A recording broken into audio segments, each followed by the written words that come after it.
So there's a number of first responders around 12th Street, which you can't see. But we are still trying to figure out exactly what happened, who was shot. Police would not give us any information about whether this was patients that were shot, employees that were shot, and they said they at this time. We're not going to release that information until a little bit later. We are expecting Wilmington police to give us an update later this afternoon, possibly evening, once they start to figure out what's going on. But they would not say there is still a shooter there or not. But they say this is an active situation.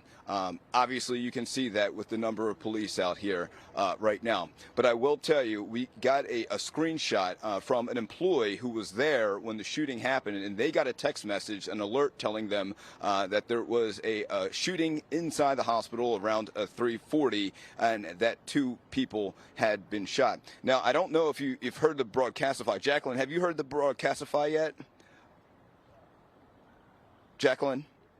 If they could put my mic up, there we go. We did hear that Broadcastify, where we heard that there were 2 people who were shot, referencing one person was shot in the neck, the other person shot in the upper body. Is that what you're referring to? That's correct, Jacqueline. Yeah, so the Broadcastify, and obviously, things can change when you hear the initial radio chatter, as we call it. Things can change. That is not an official,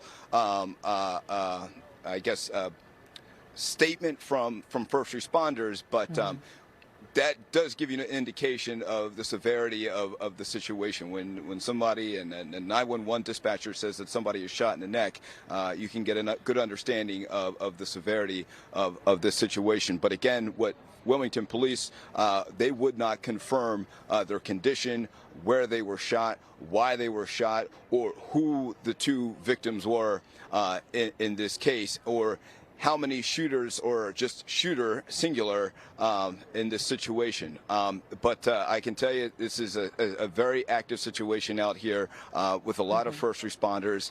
We're just trying to pick up the pieces. Again, we got out here about 15-20 minutes ago to the scene, and just trying to figure out exactly what's happening and get as much information for you as we can.